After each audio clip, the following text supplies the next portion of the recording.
గుంటూరు జిల్లా చేబ్రోలు మండలం వడ్లమూడిలో గల సంగం డైరీ 11వ వార్షికోత్సవం ఘనంగా జరిగింది. ఈ సందర్భంగా ఎమ్మెల్యే, సంగం డైరీ చైర్మన్ ధూళిపాల నరేంద్ర కుమార్ మాట్లాడారు. సమిష్టి కృషితో 1877 కోట్ల టన్నులు సాధించామని, రైతుల కోసం హాస్పిటల్ నిర్మించి మల్టీ స్పెషాలిటీ వైద్యం అందుబాటులో ఉంచామని, పాడి రైతులు సద్వినియోగం చేసుకోవాలని కోరారు. సంగం డైరీ రోజుకి 4.5 లక్షల్లో లీటర్ల పాలు, 2.5 లక్షల లీటర్ల పెరుగు మరియు సంగం డైరీ పాల పదార్థాలు అమ్ముడుపోవడంతో విజయం సాధించామని తెలియజేశారు. సంగం డైరీకి అత్యధికంగా పాలు సరఫరా చేసిన పాడి రైతులకి సన్మానించి వారికి సంగం డైరీ చైర్మన్ ధూళిపాల నరేంద్ర చేతుల మీదుగా ప్రోత్సాహకాలు ఇచ్చి అభినందించారు.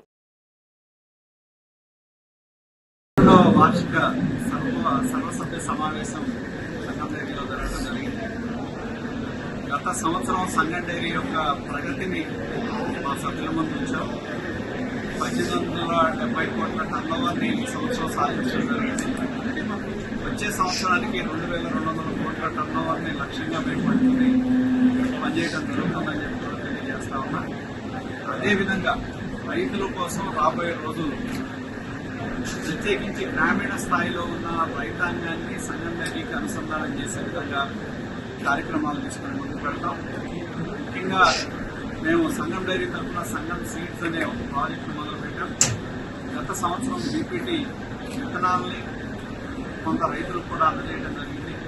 అదేవిధంగా కొత్తగా టొమాటోలో రుద్రాన్ని అనేది ఒక కొత్త వంగడాన్ని మేము తీసుకొచ్చి చిత్తూరు ప్రాంతంలో రైతులకు అవగాహన కలిగించే విధంగా మేము కూడా గ్రామాల్లో రైతులతో కలిసి వాళ్ళందరూ కూడా దాని యొక్క మేలైన వంగడాలు జరిగింది.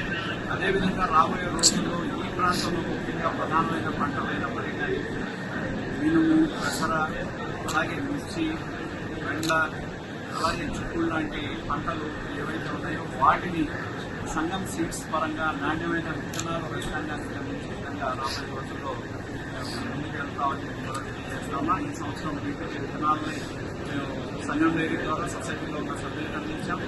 అదేవిధంగా టమోటా కొత్త వంగడాన్ని మేము చిత్తూరు ప్రాంతంలో రైతులకి అవగాహన కల్పించి కొంత నేర్చుకోవాలని ఆ వంగడాన్ని పరిచయం చేయడం కూడా జరిగింది. రాబోయే రోజుల్లో రైతాంగానితో అనుబంధం ఉన్న సంస్థ కాబట్టి రైతులు వ్యవసాయాన్ని ఈ ప్రాంతంలో వ్యవసాయ పరంగా ఆధారపడ్డ ప్రధానమైన పంటలు తీసుకొని ఈ విత్తనోత్పత్తి, విత్తన సామర్థ్యం కలిగిన విత్తనాలని అభివృద్ధి చేసే దిశగా మా సీడ్ ప్రాజెక్ట్ పనిచేస్తూ ఉంది.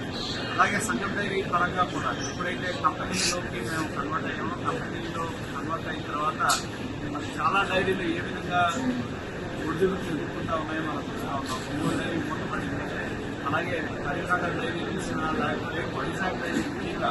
ఎందుకంటే మేము ప్రతిపక్షానికి సంబంధించిన వాళ్ళం అని చెప్పి మా మీద లేని వాటిని కూడా దుష్ప్రచారం చేసి, దాడులు చేసి, నెలల తరబడి డైరీలో ఉండి భయభ్రాంతులు చేసినా కూడా మరి మేము ఈ సంవత్సరం లాభాలని సాధించడం జరిగింది. అదే ప్రభుత్వం